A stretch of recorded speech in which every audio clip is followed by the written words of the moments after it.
Hello, नमस्ते, स्वागत है आप सभी का हमारे इस यूट्यूब चैनल एकेडमिक मास्टर पर। तो कैसे हैं दोस्तों? और उम्मीद है कि बेहतर होंगे और पढ़ाई भी बेहतर होगी। आज के इस वीडियो में हम क्लास 10th के साइंस बायोलॉजी के सबसे पहले चैप्टर जैव प्रक्रम को पढ़ने वाले हैं और समझने वाले हैं। तो चलिए बिना किसी देरी के चैप्टर की शुरुआत करते हैं। चैप्टर का नाम है हमारे जैव प्रक्रम। ठीक है, मैं आपसे पूछूं कि आप अपने आसपास बहुत सारी वस्तुओं को देखते होंगे। बहुत सारी वस्तुओं में वो जितनी भी वस्तुएं होती हैं वो केवल दो प्रकार की ही होती हैं। तो आप पूछेंगे कि वस्तुएं तो बहुत सारी होती हैं, तो कैसे दो प्रकार से, और कौन से आधार पर उन दो प्रकारों को हमने बांटा है? तो मैं बोलूंगा कि इसी जैव प्रक्रम के आधार पर हम सभी वस्तुओं को दो प्रकार में बांट देते हैं। पहला प्रकार है सजीव। पहले प्रकार का नाम सजीव है और दूसरे प्रकार का नाम निर्जीव है। तो सजीव वस्तु क्या होती है? मैंने एक लड़के से पूछा कि तुम्हारे आसपास बहुत सारी वस्तुएं दिखती हैं, उसमें तुमको सबसे अच्छी वस्तु क्या लगती है? उसने हमें बताया कि उसके बगल में एक गाय का बछड़ा रहता है। गाय का बछड़ा जो कि इधर उधर दौड़ता भी है, वो खाना भी खाता है, वो सांस भी लेता है, सोता भी है। और जब उसने देखा था तो वह बछड़ा बहुत छोटा था, लेकिन अभी के समय पे वह बछड़ा बढ़ करके काफी बड़ा हो चुका है। यानी इन सभी बातों से हमें क्या पता चल रहा है? ये चल रहा है कि उस छोटी सी जो गाय है उसमें क्या क्या हो रहा है। उसका जन्म हुआ, जन्म होने के बाद उसमें वह छोटे से बड़े हुई यानी वृद्धि हुई। वह खाना खा रही है यानी पोषण हो रहा है उसका। साथ ही साथ जो भी उसके अंदर जैव प्रक्रियाएं हैं, जैसे सांस ले रही है। फिर उसने बताया कि उसकी एक बूढ़ी माँ थी, उसका अभी हाल ही में निधन हो गया है। यानी कि क्या पता चला कि उनकी मृत्यु भी हो रही है। तो हम क्या जानेंगे कि जैव प्रक्रम क्या है? जो भी चीजें उसने उस गाय के बारे में बताया, तो उससे ये पता चलता है कि वो एक सजीव वस्तु है। तो आप पूछेंगे कि हम कैसे ये पता लगा पाए कि वह सजीव वस्तु है? तो हम बताएंगे कि जो भी जानकारी उस लड़के ने दिया कि सांस लेती है, वृद्धि होता है, जन्म लिया उसने, उसका मृत्यु हुआ, ये सारी जानकारियां ही क्या कहलाती हैं? जैव प्रक्रम कहलाती हैं। यानी जैव प्रक्रम को बताएं तो जीवों में होने वाली सभी प्रक्रियाएं जो उनको जीवित रखने में सहायक होती हैं, वही होता है जैव प्रक्रम, जैव प्रक्रिया। इसलिए इसका नाम रखा गया जैव प्रक्रिया। यानी सजीवों में होने वाली प्रक्रियाओं को ही जैव प्रक्रिया कहते हैं। तो निर्जीव क्या हुआ? निर्जीव इसके ठीक उल्टा होगा। क्या? ऐसी वस्तुएं जिनमें जैविक प्रक्रियाएं नहीं होती हैं। तो कौन सी प्रक्रिया होती है? तो निर्जीव वस्तु में कोई भी प्रक्रिया नहीं होती है। जैसे मान लीजिए आप अपने घर के सामने कोई एक बड़ा सा पत्थर ला करके रख देते हैं, तो आपके बचपन से बुढ़ापे के बीच में उस पत्थर में थोड़ी भी वृद्धि नहीं होगी। ना ही वो पत्थर भोजन करेगा, ना ही वो एक जगह से उठ करके दूसरे जगह जाएगा। इन सभी बातों से हमें पता लगता है कि जो पत्थर है वह एक निर्जीव वस्तु है। क्यों? क्योंकि उसमें जैविक प्रक्रिया नहीं हो रही है। ठीक है, तो जैविक प्रक्रिया का मतलब क्या हुआ? सजीवों में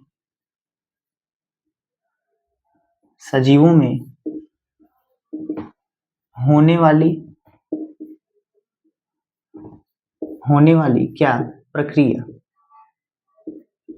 उदाहरण के रूप में आप क्या क्या बता सकते हैं? जैसे वृद्धि। वृद्धि का मतलब होता है कि बढ़ना कोई भी चीज। जैसे आप छोटे थे तो 1 फीट के थे, आज बड़े हुए हैं तो 5 फीट के हो गए हैं। यानी कि आपके शरीर के आकार में वृद्धि हुई है। तो यह भी क्या है, एक जैविक प्रक्रिया है जी। वृद्धि हुई, फिर उसके बाद श्वसन, पोषण, उत्सर्जन, इन सभी चीजों के बारे में हम चैप्टर के अंदर पढ़ने वाले हैं। और बहुत सारी प्रक्रियाएं होती हैं जो एक सजीव के अंदर होती हैं, और उन सभी प्रक्रियाओं को हम देख करके, जान करके, समझ करके यह पता लगा पाते हैं कि वो कोई भी वस्तु सजीव है या निर्जीव है। उम्मीद है ये बात आपको समझ में आ चुकी होगी, और एक अंतर भी आपको पता चल चुका होगा कि सजीव वस्तु क्या होती है और निर्जीव वस्तु क्या होती है। चलिए बातों को आगे बढ़ाते हैं। एक आपके एनसीईआरटी के किताब में एक वर्ड दिया गया है जो है, जिसका मतलब है कि आणविक गति क्या होती है। आणविक गति, जिसको इंग्लिश में बोलें तो मॉलिक्यूलर मोशन बोलेंगे, यानी मूवमेंट। आणविक गति का मतलब हुआ कि जब कोई वस्तु इतनी धीमी तरीके से गति करे कि हमें अपनी नंगी आंखों से नहीं दिखाई दे, उसके लिए हमें माइक्रोस्कोप की जरूरत पड़ती है। तो आप कहेंगे कि ऐसी कौन सी वस्तु है जो इतनी धीमी गति करती है और हम उसे देख नहीं सकते। तो हमारे शरीर में जो भी कोशिकाएं होती हैं, कोशिका और कोशिकांग, जो छोटी छोटी, बहुत छोटी छोटी होती हैं, उनकी जो गति होती है वही होता है आणविक गति। ठीक है, उम्मीद है कि ये आणविक गति के बारे में आपको अच्छे तरीके से समझ में आ चुका होगा। चलिए बातों को बढ़ाते हैं आगे की ओर, और जैव प्रक्रम को आगे की ओर बढ़ाते हैं और अच्छे से समझने का प्रयास करते हैं। तो जैव प्रक्रम के अंदर हम एक एक करके सभी चीजों के बारे में थोड़ा जानकारी लेंगे, उसके बाद सभी टॉपिक्स को डिटेल में पढ़ेंगे, जिसमें सबसे पहले आता है पोषण क्या होता है। पोषण यानी इसे इंग्लिश में बोलते हैं न्यूट्रिशन क्या होता है। पोषण का मतलब होता है कि खुद को पोषित करना।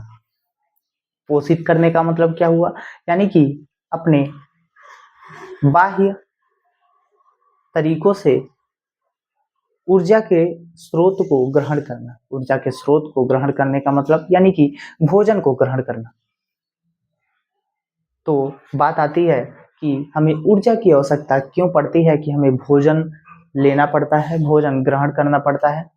तो मैं आपको बता दूं कि आपके शरीर की वृद्धि के लिए, आपके शरीर में रोगों से रक्षा करने के लिए, रोग प्रतिरोधक के लिए, और साथ ही साथ टूट फूट की मरम्मत के लिए। तो आप पूछेंगे, सबसे पहले हम यहाँ पे लिखते हैं पोषण क्या होता है। पोषण भोजन को ग्रहण करना, भोजन ग्रहण करना, यही पोषण है। ठीक है, भोजन हमें किस लिए ग्रहण करना है, ऊर्जा के लिए। बात आती है ऊर्जा क्यों चाहिए हमें, तो ऊर्जा क्यों चाहिए ये देखिएगा यहाँ पे। ऊर्जा हमें शरीर की वृद्धि के लिए चाहिए। दूसरा बात आती है कि रोगों से रक्षा के लिए, रोगों से रक्षा के लिए। रक्षा कैसे होगी, रोग प्रतिरोधक क्षमता में वृद्धि होगी, तभी तो हमारी रोग से रक्षा हो पाएगी। बात अगली आती है कि हमें ऊर्जा की आवश्यकता क्यों पड़ती है। ऊर्जा मतलब भोजन की आवश्यकता क्यों पड़ती है, क्योंकि सारी चीजें भोजन में ही उपस्थित होती हैं। क्या क्या उपस्थित होती हैं इनकी भी चर्चा हम आगे करेंगे। रोगों से रक्षा करती है, फिर अगला क्या करती है, टूट फूट से, टूट फूट की मरम्मत करती है। इसका मतलब क्या हुआ, आप ये नहीं समझेंगे कि हमारी तो हड्डियां भी नहीं टूटी तो मरम्मत किस चीज की हो रही है। यहाँ पे टूट फूट का मरम्मत से मतलब है कि जब हम पूरे दिन चलते फिरते हैं या फिर कोई भी काम करते हैं, तो हमारे शरीर की लाखों हजारों कोशिकाएं उनका मृत्यु हो जाता है, वो नष्ट हो जाती हैं। तो उनकी मरम्मत के लिए ये हमें ऊर्जा की और भोजन की आवश्यकता पड़ती है। उम्मीद है बात समझ में आ रही होगी। अब हम बढ़ेंगे आगे की ओर और इसको देखेंगे कि जो पोषण है वह एक जैव प्रक्रिया है, और दूसरे नंबर की जो जैव प्रक्रिया है इस पोर्शन को हम आगे बहुत ही डिटेल में पढ़ेंगे। उससे पहले हम सभी जैव प्रक्रमों को एक थोड़ा सा रिव्यू ले लेते हैं कि कौन कौन सी जैव प्रक्रियाएं हैं। तो दूसरा है कि श्वसन, जिसको इंग्लिश में रिस्पायरेशन बोलते हैं। बहुत सारे बच्चे श्वसन को सांस लेने के बराबर ही समझते हैं। सांस लेना और श्वसन दोनों में बहुत ही अंतर है। तो आप पूछेंगे कि इन दोनों में अंतर कहाँ से हुआ, सांस लेना और श्वसन तो एक ही होता है। तो इस बात को समझ लीजिए कि दोनों ही बहुत ही अलग होते हैं। सांस लेने का मतलब ये हुआ कि सांस को हम अंदर लेते हैं और फिर बाहर छोड़ देते हैं, बस इतना ही हम सांस लेना कहते हैं। तो श्वसन क्या होता है? श्वसन एक बहुत ही जटिल प्रक्रिया है जो हमारे शरीर के कोशिकाओं के अंदर होती है और एक ऐसी प्रक्रिया है जिससे हमें भोजन के द्वारा ऊर्जा प्राप्त होती है। तो कौन सी प्रक्रिया है? एक जटिल है। जटिल होने के साथ क्या करती है? भोजन से ऊर्जा प्राप्त करने की जो क्रिया होती है वही होती है श्वसन प्रक्रिया। श्वसन क्या होता है? तो भोजन से ऊर्जा प्राप्त करने की प्रक्रिया ही श्वसन कहलाती है। तो आप पूछेंगे कि क्या ऊर्जा हमें पाचन के तुरंत बाद नहीं मिलता है? तो हम बताएंगे आपको कि भोजन के पाचन के बाद भी अभी बहुत सारी प्रक्रियाएं बाकी होती हैं हमें ऊर्जा प्राप्त करने के लिए। उसमें से सबसे अंतिम प्रक्रिया श्वसन होती है, जिससे कि हमारी कोशिकाओं में यह श्वसन प्रक्रिया के दौरान भोजन से हमें ऊर्जा प्राप्त होती है। आगे बहुत ही बारीकी से हम चर्चा करेंगे इन सभी बातों का। तब तक अगले जैव प्रक्रम की बात करेंगे। अगला जो हमारा जैव प्रक्रम है वह है परिवहन तंत्र। परिवहन तंत्र यानी कि इंग्लिश में बोलें तो ट्रांसपोर्टेशन सिस्टम। आपने बहुत सारी चीजों को ट्रांसपोर्टेशन के बारे में पढ़ा होगा, जैसे सड़कों पर चल रही गाड़ियां, वो भी क्या है? एक परिवहन है। रेल पटरियों पर चल रहे रेलगाड़ी, वो भी एक परिवहन है। हवाई मार्ग में चल रहे हवाई जहाज, वो भी एक परिवहन है। तो परिवहन क्या है? ऐसा साधन जिससे कि किसी भी वस्तु को हम एक स्थान से दूसरे स्थान तक पहुंचा पाते हैं। तो हमारी शरीर में इस परिवहन तंत्र का क्या मतलब हुआ, यानी क्या जरूरत पड़ी हमें हमारे शरीर के अंदर परिवहन तंत्र की? हमें क्या वस्तु एक जगह से दूसरे जगह ले जाने की जरूरत पड़ी? तो आप सोचिए कि जब आप भोजन करते हैं तो आप भोजन के निवाले को जब अपने मुंह में रखते हैं और चबाने के बाद जब भोजन अपने आपके गले से नीचे जाता है, तो आप सोचिएगा कि वह एक अंग से दूसरे अंग में कैसे जाएगा। उसके लिए क्या करना पड़ेगा? उस भोजन को एक जगह से दूसरे जगह ले जाने के लिए आपको ट्रांसपोर्टेशन की जरूरत पड़ेगी। साथ ही भोजन के साथ साथ भोजन पचने के बाद जो हमारे शरीर में अपशिष्ट पदार्थ बनते हैं, उनको भी एक जगह से दूसरे जगह ले जाने के लिए क्या लगेगी? ट्रांसपोर्टेशन सिस्टम, यानी परिवहन तंत्र। यानी हमारे शरीर में कोई भी पदार्थ को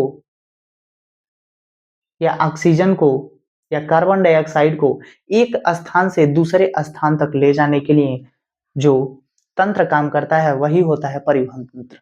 परिवहन तंत्र का मतलब यही होता है कि किसी वस्तु को एक जगह से दूसरी जगह पर पहुंचाना। तो परिवहन तंत्र का क्या मतलब होता है? किसी वस्तु को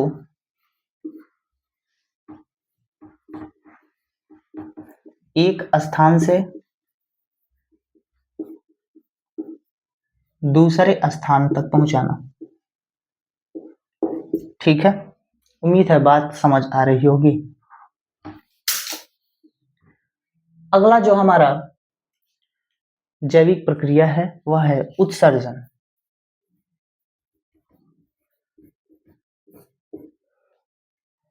बात आती है कि उत्सर्जन क्या होता है जी। उत्सर्जन भी हमारे शरीर में या सजीवों में होने वाली एक जैविक प्रक्रिया है और बहुत ही मुख्य प्रक्रिया है। जब हम भोजन करते हैं तो उसका पाचन होता है और पाचन होने के बाद ऐसा नहीं है कि सारे भोजन का पाचन हो जाता है। जो भी हम खाते हैं उन सभी भोजन का पाचन नहीं हो पाता। कुछ भाग भोजन के बच जाते हैं जिसे हम अपशिष्ट पदार्थ के नाम से जानते हैं और उन्हीं अपशिष्ट पदार्थों को अपने शरीर से बाहर निकालने की जो प्रक्रिया होती है, की जो क्रिया होती है, वही होता है उत्सर्जन। ठीक है। इस पूरी प्रक्रिया को, इस पूरे तंत्र को, उत्सर्जन तंत्र को बहुत बारीकी से समझेंगे। ठीक है। तो उत्सर्जन क्या होता है? उत्सर्जन अपशिष्ट पदार्थ को शरीर से बाहर निकालना। ठीक है। यानी कि ऐसे पदार्थ जो हमारे शरीर में ज्यादा समय तक रहने पर हमें हानि पहुंचाए, उसको हमारे शरीर से बाहर निकालने की जो प्रक्रिया होती है वही होता है क्या? उत्सर्जन। ठीक है। उम्मीद है ये इतनी बातें आपको अच्छे तरीके से समझ में आ चुकी होंगी।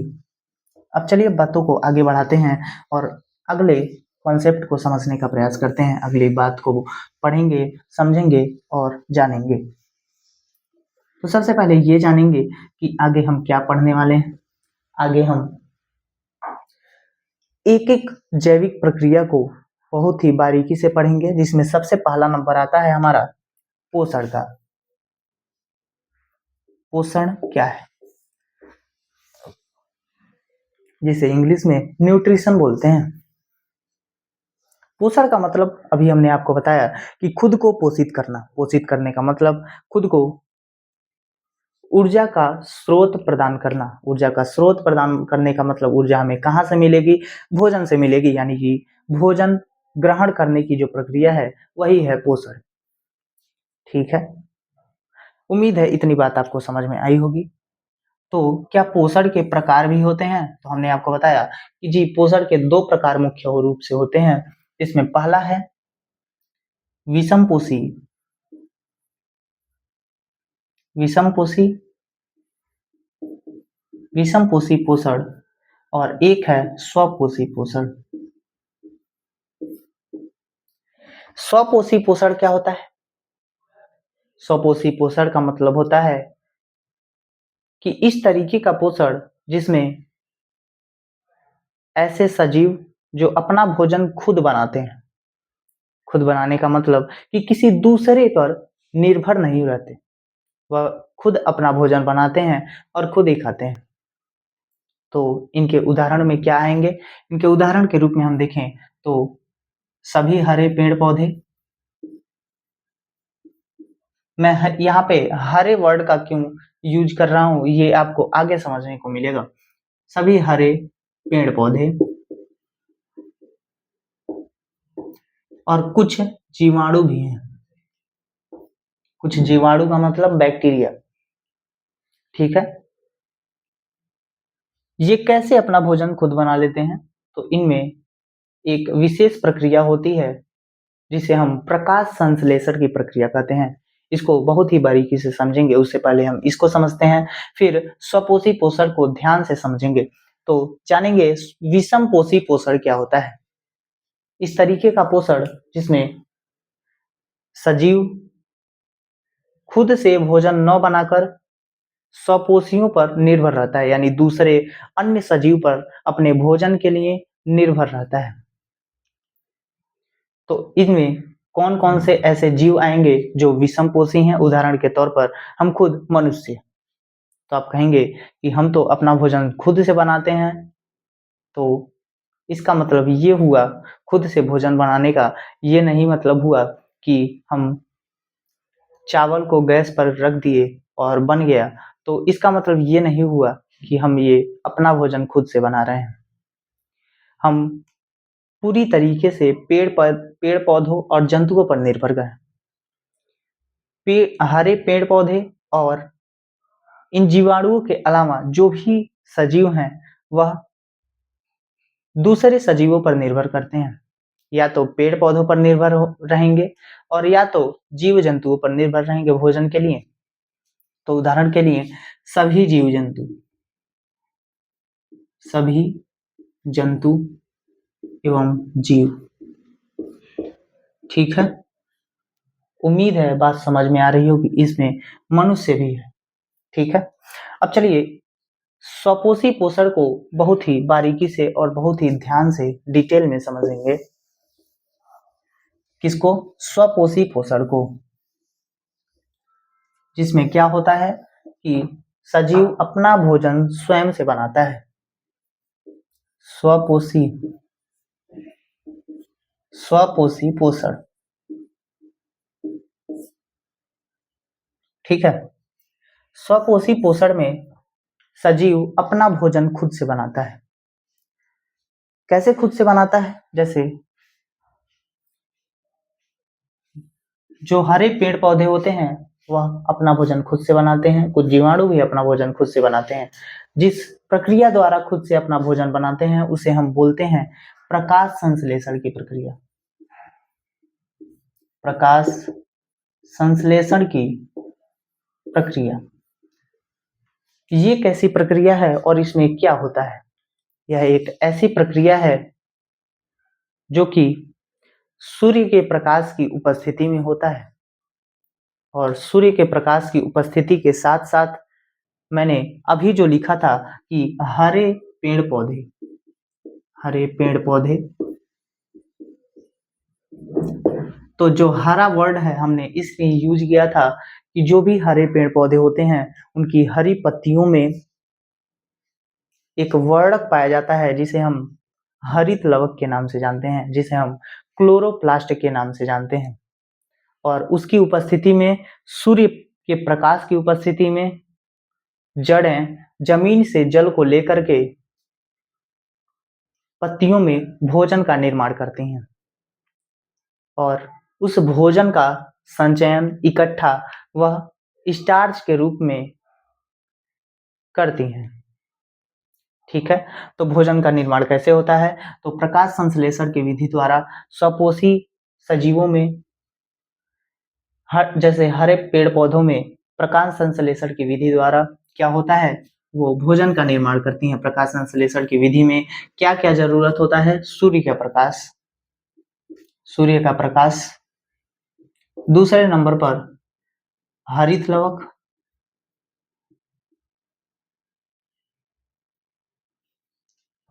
अगला है जिसे हम क्लोरोप्लास्ट भी कहते हैं।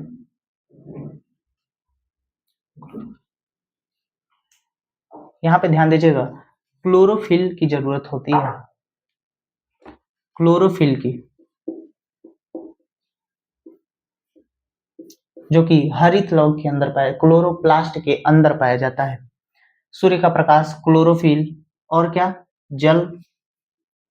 जल के साथ साथ और किस चीज की? कार्बन डाइऑक्साइड की, यानी CO2 की। इन चारों चीज की उपस्थिति में जब पेड़ पौधे अपना भोजन खुद से बनाते हैं तो उस पूरे प्रक्रिया को ही हम क्या बोलते हैं? प्रकाश संश्लेषण यानी फोटोसिंथेसिस के नाम से जानते हैं। उम्मीद है इतनी बात आपको अच्छे से समझ में आई होगी। इसके साथ ही मैं आपको एक और बात बता दूं कि जो ये प्रकाश संश्लेषण की प्रक्रिया है, ऐसा नहीं है कि एक ही साथ, यानी कि तुरंत के बाद तुरंत एक के बाद एक प्रक्रिया होती जाएगी। ऐसा नहीं है कि सूर्य के प्रकाश मिलते ही वह तुरंत ही खाना बना लेगा, ऐसा नहीं है। उदाहरण के तौर पर हम आपको बता दें, एक रेगिस्तानी पौधा, इसका नाम है मरुद्धित। एक मरुद्धित नाम का एक पौधा है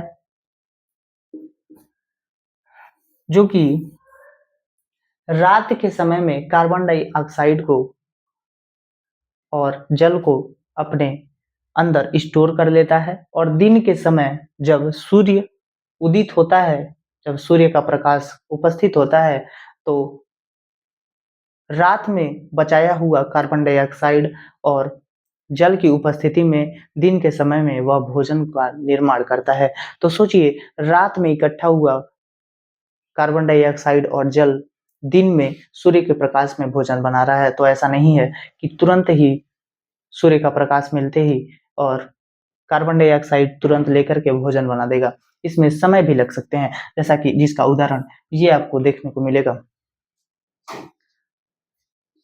चलिए बातों को आगे की ओर बढ़ाते हैं। अब बात करेंगे, जो ये प्रकाश संश्लेषण की प्रक्रिया हो रही है उसमें सबसे महत्वपूर्ण है क्लोरोफिल। अगर हमारे अंदर भी क्लोरोफिल पाया जाता तो हम भी सूर्य के प्रकाश में जाते, तो हमारे अंदर भी भोजन का निर्माण हो जाता, हमें भी अन्य पेड़ पौधों या जंतुओं पर निर्भर नहीं रहना पड़ता, हमें भोजन खुद से बनाकर हम खुद खा सकते थे। ठीक है, अब बात करेंगे हम क्लोरोफिल की, ये कहाँ उपस्थित होता है। ठीक है, इससे पहले हम आपको बता दें, जो प्रकाश संश्लेषण की प्रक्रिया होती है उसमें एक समीकरण देखने को आपको मिलता है, एक पूरी की पूरी अभिक्रिया होती है इन चारों चीजों की उपस्थिति में। तो कौन सी प्रक्रिया है, जैसे देखिए, कार्बन डाइऑक्साइड को लेकर के साथ में ही जड़ द्वारा जल को लिया जाता है। इसके साथ किस चीज की उपस्थिति में, सूर्य के प्रकाश की उपस्थिति में, सूर्य के प्रकाश की उपस्थिति में, और किसकी उपस्थिति में, पत्तियों में पाए जाने वाले क्लोरोफिल की उपस्थिति में। इन सभी चीजों से क्या मिलकर बनेगा, यहाँ पे बनेगा आपका ग्लूकोज, जिसका फार्मूला है C6H12O6, और इसके ही साथ आपको ऑक्सीजन देखने को मिलेगा, और इसी के साथ जल भी देखने को मिलेगा। उम्मीद है इतनी बात आपको समझ में आई होगी। ये पूरा फार्मूला है, अगर आप इसको संतुलित करना चाहते हैं तो ये इस तरीके से होगा 6CO2 12H2O। अब देखिए संतुलित करिए, 6 कार्बन इधर, और यहाँ पे देखिए 12 हाइड्रोजन है, लेकिन यहाँ पर क्या है, यहाँ पर केवल 12 और 2 14 ही हाइड्रोजन है। तो इसको भी हम क्या करेंगे, संतुलित करेंगे, 12 दूनी 24, और यहाँ पे इसको क्या करेंगे, यहाँ पे भी 6 लगा देंगे, जिससे 6 दूनी 12, यहाँ पे हाइड्रोजन 12 यहाँ पे और 12 यहाँ पे, 24 हाइड्रोजन हो जाएंगे। और O2 के जगह हम 6 लगा देंगे, क्योंकि दोनों तरफ बराबर करना है। उम्मीद है इतनी बात आपको समझ में आई होगी, या रिएक्शन भी आपको अच्छे तरीके से समझ में आया होगा। अब बात करेंगे हम क्लोरोफिल की, यह कहाँ उपस्थित होता है। ठीक है, तो चलिए आगे की ओर बढ़ते हैं और आगे की बात को आगे बढ़ाते हैं। ठीक है,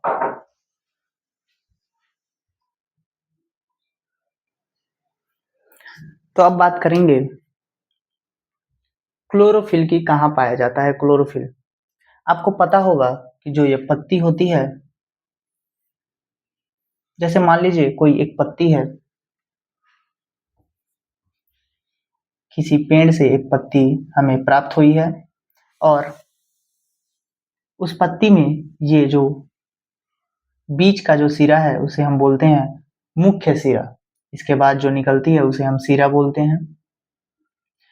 इसी पत्ती में आपको बहुत ही छोटे छोटे छिद्र देखने को मिलते हैं, जो कि आपकी नंगी आंखों से नहीं देख पाएंगे आप। इन्हें देखने के लिए आपको माइक्रोस्कोप की जरूरत पड़ती है। ये जो छोटे छोटे छिद्र होते हैं इन्हें हम स्टोमेटा के नाम से जानते हैं, जिन्हें हम रंध्र छिद्र के नाम से जानते हैं। अब चलिए इसको थोड़ा सा जूम करके हम देखते हैं कि ये कैसे दिखता है। ठीक है, ये कुछ हमारी किडनी के आकार का दिखता है। ये देखिएगा, ये दोनों ही बराबर होते हैं।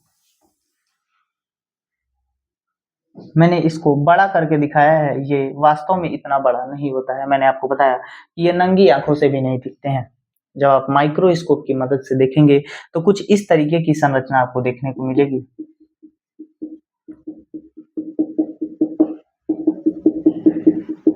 ये जो आपको दिख रहा है, ये दोनों तरफ जो सेम की तरह आकृति देखने को मिल रही है, उसे हम रक्षक कोशिका के नाम से जानते हैं। ठीक है, कौन सी कोशिका? रक्षक कोशिका। रक्षक कोशिका। इसके साथ ही इन दोनों कोशिकाओं के बीच में जो खाली स्थान आपको देखने को मिल रहा है, यही वह छिद्र है जिसे हम स्टोमेटा के नाम से जानते हैं, जिसे हम किस नाम से जानते हैं? रंध्रों के नाम से जानते हैं। ठीक है, इसके साथ ही आप देख पा रहे होंगे इन रक्षक कोशिकाओं के अंदर हमने छोटे छोटे आकार के कुछ चीजें बनाई हैं, कुछ आकृतियां बनाई हैं। यही क्या है? यही क्लोरोफिल है जी। ठीक है, क्या है? यही हमारे क्लोरोफिल है। क्लोरोफिल है, जिसकी मदद से सूर्य के प्रकाश की उपस्थिति में हमारा ये प्रकाश संश्लेषण की प्रक्रिया हो पा रहा है। उम्मीद है ये सारी बातें आपको समझ में आई होंगी। अब आप बात करते हैं, ये जो स्टोमेटा है, स्टोमेटा जो है, इसकी जरूरत क्यों पड़ी पत्तियों में? क्या इसका कार्य है? तो हम आपको बता दें कि जो भी गैसों का विनिमय होता है, यानी गैसों को अंदर आना, गैसों का बाहर जाना, उसके लिए इनके पास नाक जैसी कोई संरचना नहीं होती है। वह काम पत्तियों के ही इन रंध्रों द्वारा किया जाता है। क्या गैसों के आदान प्रदान के अलावा भी कोई इसका काम होता है? तो हम आपको बता दें कि जो पेड़ पौधों में जल इकट्ठा होता है, उसको बाहर निकालने की जो प्रक्रिया होती है, जिसको वाष्पोत्सर्जन के नाम से जानते हैं, उसमें ये काफी हद तक काम आता है। इन्हीं छिद्रों के द्वारा ही जल के कण, जल की बूंदें बाहर निकलती हैं। उम्मीद है ये बातें आपको समझ में आई होंगी। अब हम बढ़ेंगे क्या? आगे की ओर, और ये दूसरे प्रकार के पोषण को हम देखेंगे, जो कि है विषम पोषी पोषण।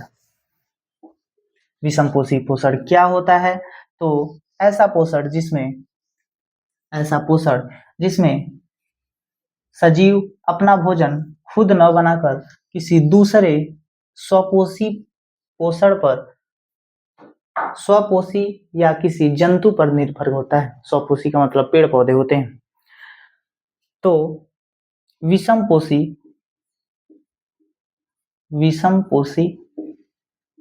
पोषण,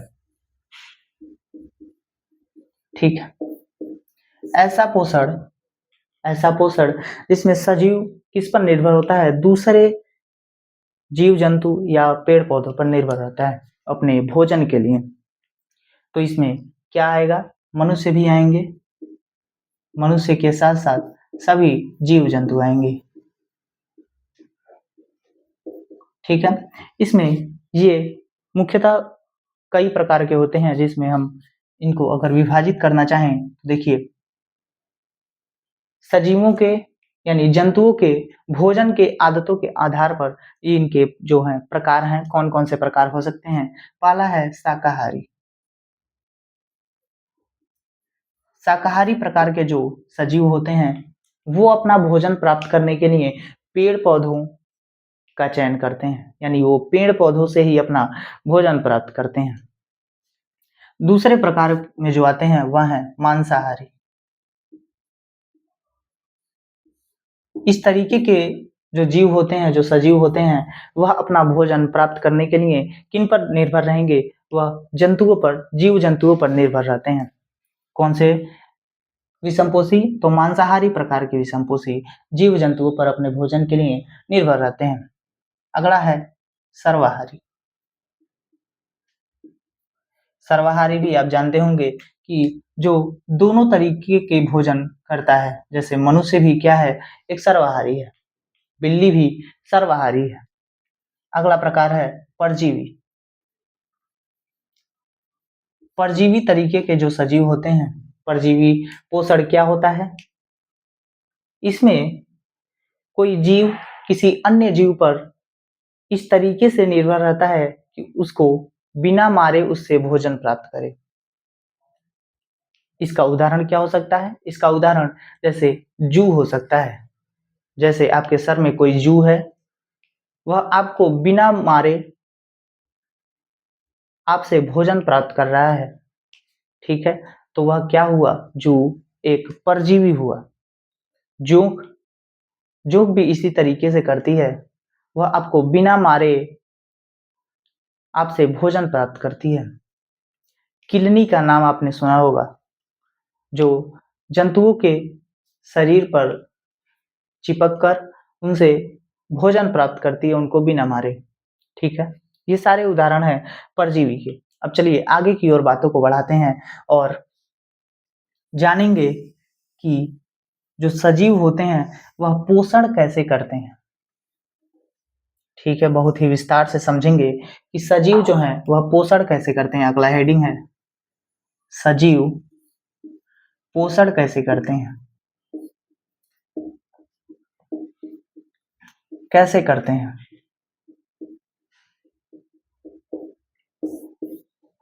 कैसे करते हैं सजीव पोषण? तो जो सजीव हैं वो दो तरीके के होते हैं। कौन कौन? एक कोशिकीय, एक कोशिकीय, और एक होते हैं बहुकोशिकीय।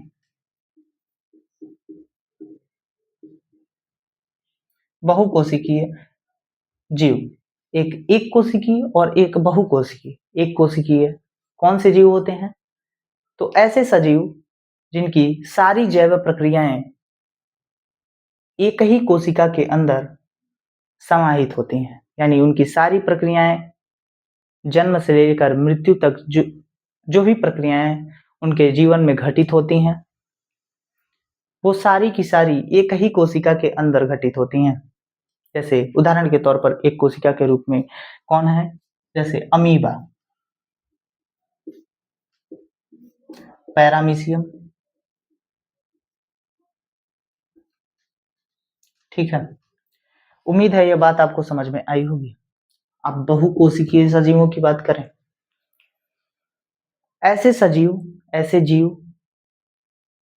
जिनमें जो कि लाखों करोड़ों कोशिकाओं से मिलकर बने होते हैं और उनकी जो जैव प्रक्रिया होती है वह उन सभी कोशिकाओं के समूह द्वारा बने ऊतक या बने अंग या अंग तंत्र से बने शरीर में संचालित होता है।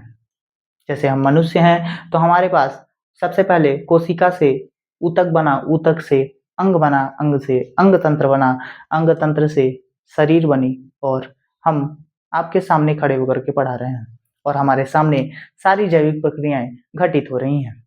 तो हम क्या हैं? हम बहुकोशिकीय हैं, ठीक है? जिसको भी आप अपनी नंगी आंखों से देख सकते हैं वह बहुकोशिकीय होगा, क्योंकि एक कोशिकीय जीवों को आप अपनी नंगी आंखों से नहीं देख सकते। उम्मीद है आप समझ पा रहे होंगे इसको।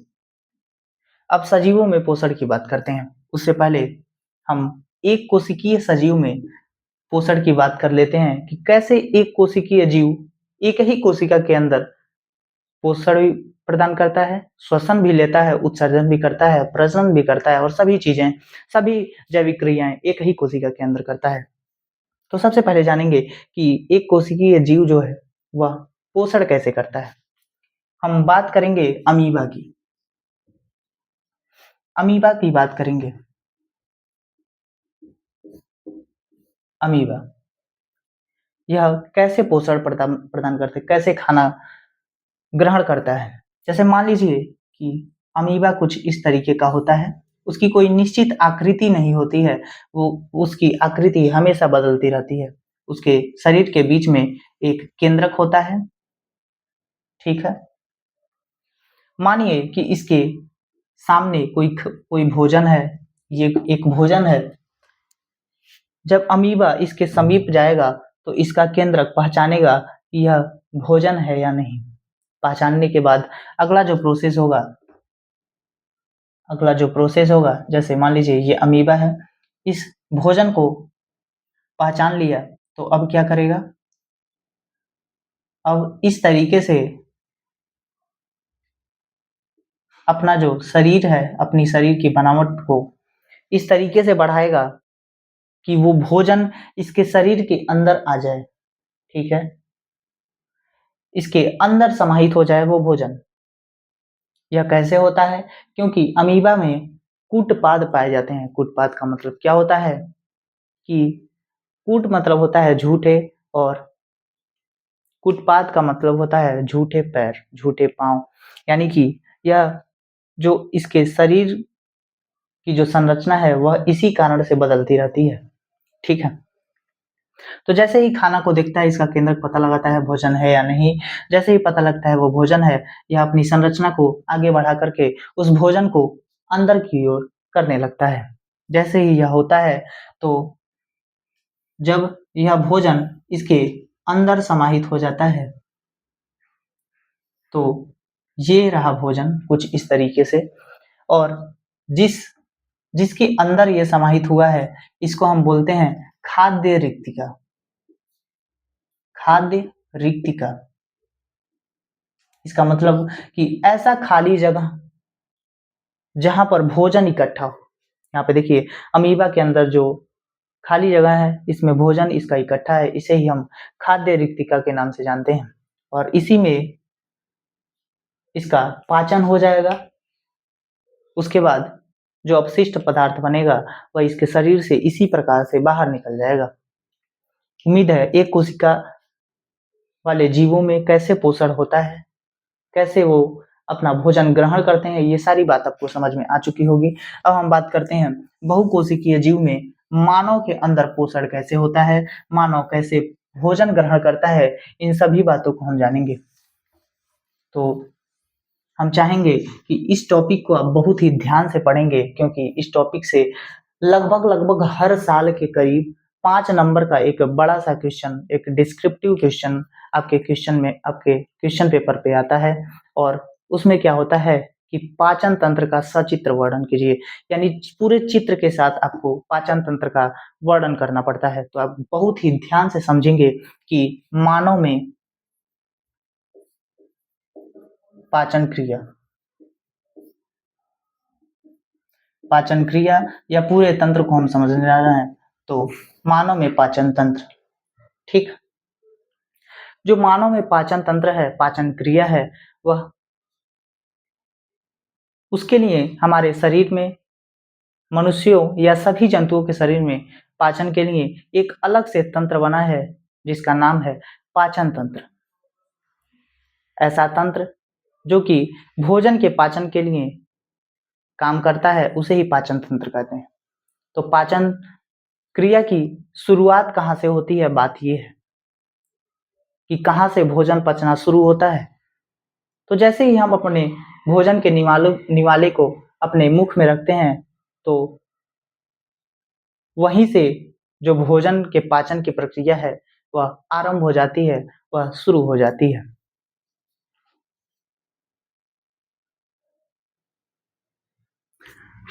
तो पाचन तंत्र यानी पाचन क्रिया की शुरुआत करने से पहले हम ये जानना पड़ेगा, ये जानना जरूरी है कि हमें पाचन तंत्र की जरूरत क्यों पड़ी, क्यों जरूरत पड़ी हमें कि हमें भोजन को पचाना पड़ेगा।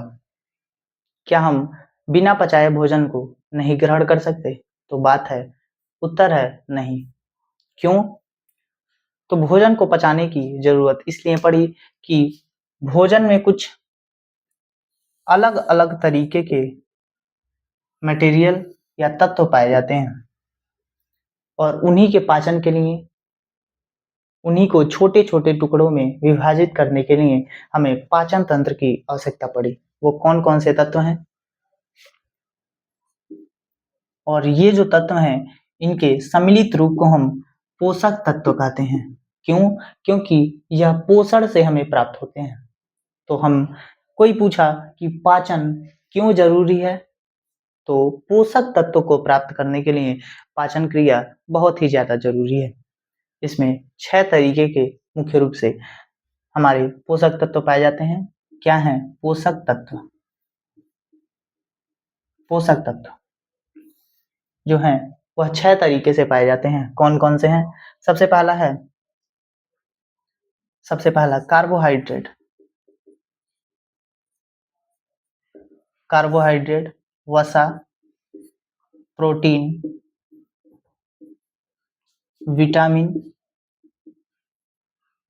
विटामिन, खनिज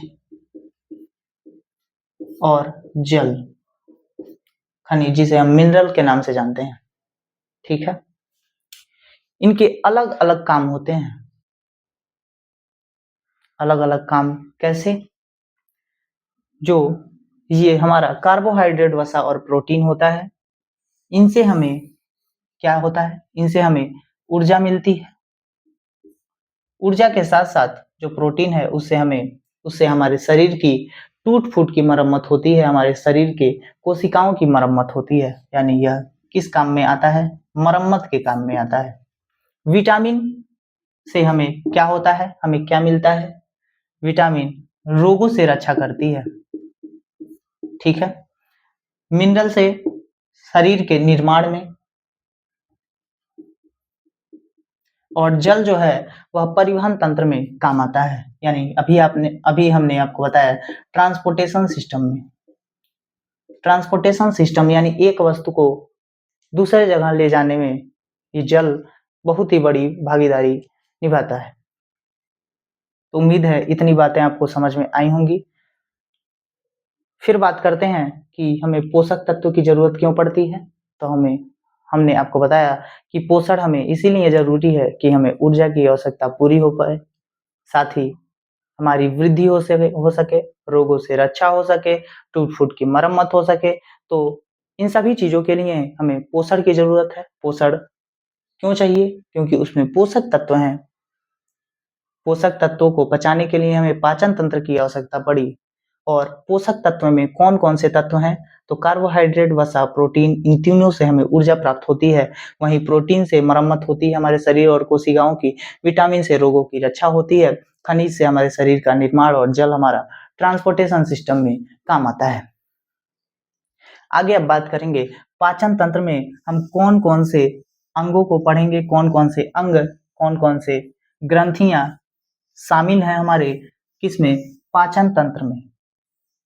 ठीक है, अंग तंत्र जो है, जो यहाँ पे तंत्र लिखा गया है, तंत्र का मतलब होता है कई सारे अंगों को मिला करके एक तंत्र बनता है, और उस तंत्र द्वारा किसी एक काम को अंजाम दिया जाता है। जैसे पाचन तंत्र है, इससे भोजन का पाचन होता है, और इस तंत्र में बहुत सारे अंग सम्मिलित हैं, उसी को हम लिखेंगे।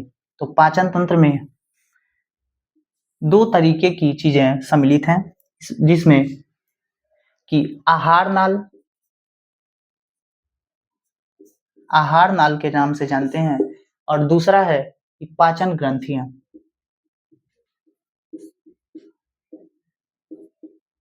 पाचन ग्रंथि। आहार नाल में बहुत सारे अंग सम्मिलित हैं, जिसमें सबसे पहले शुरुआत होती है मुख गुहा से, यानी पूरे मुंह से पाचन शुरू होता है। तो हम बात करेंगे सबसे पहला जो है मुख गुहा। मुख गुहा का मतलब होता है खाली स्थान। जो मुंह में खाली स्थान होता है, वहां से हमारा जो पाचन होता है वह शुरू होता है। उसके बाद भोजन कहाँ जाता है? ग्रसनी में, यानी फेरिंग्स में जाता है, जो कि यहाँ पर है, और वहां से फिर नीचे जाता है। तो अगला है ग्रसनी। उसके बाद फूड पाइप, जिसे हम आइसोफेगस के नाम से जानते हैं।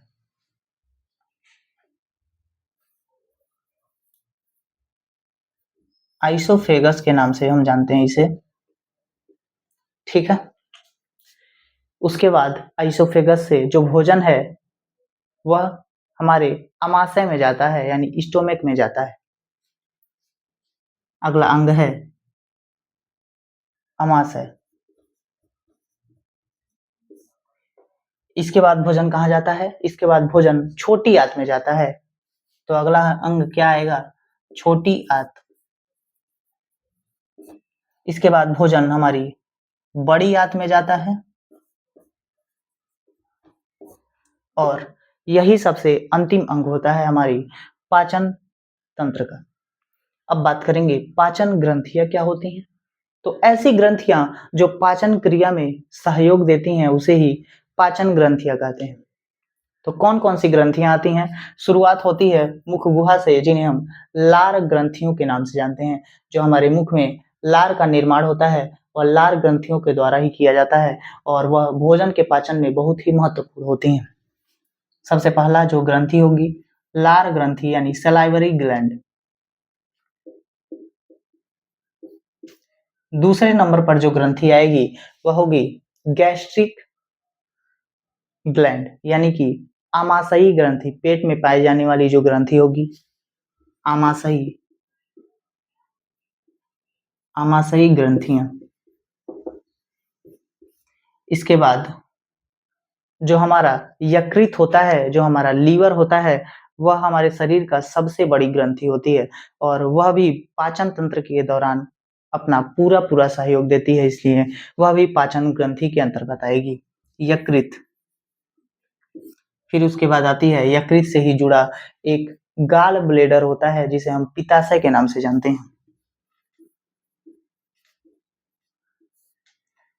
इसके अगले नंबर पर आता है इंटेस्टाइनल ग्लैंड यानी कि आंतीय। जो आंत में पाए जाने वाले ग्रंथियां होती हैं वो होते हैं। लेकिन उससे भी पहले हमारे आमाशय के और छोटी आंत के बीच में एक पेनक्रियाज पाया जाता है पत्ती नुमा आकृति की। वह एक मिक्स्ड ग्लैंड है यानी कि मिश्रित ग्रंथि के नाम से जाना जाने वाला ग्रंथि है, जो कि महत्वपूर्ण भूमिका निभाता है पाचन तंत्र के दौरान। तो वह भी होगा जिसका नाम है अग्न्याशय। और अंतिम में क्या आएगा? आंतीय ग्रंथि, आंत में पाए जाने वाली ग्रंथि। यह आमाशय है और यह अग्न्याशय है, दोनों में कंफ्यूजन नहीं होना चाहिए। अब चलिए एक एक करके सभी अंगों का और फिर ग्रंथियों का बात करेंगे और फिर समझेंगे, फिर हमारा पूरा होगा मानव पाचन तंत्र। शुरुआत करेंगे मुख गुहा से और हमें ये उम्मीद है कि आप सभी को ये पता होगा कि हमारी मुख गुहा में कौन कौन से अंग पाए जाते हैं। जो हमारी मुख गुहा है उसमें मुख्य रूप से जीभ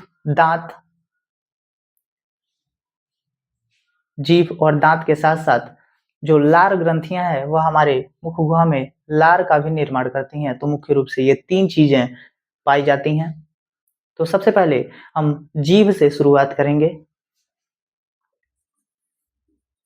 उससे पहले हम हेडिंग लगाते हैं मुख गुहा, इसको हटाते हैं हम। क्या पढ़ना है अब? मुख गुहा यानी कि मुंह का खाली स्थान, उसमें क्या क्या है। सबसे पहला हम पढ़ेंगे कि जीभ, जिसको हम टंग के नाम से जानते हैं।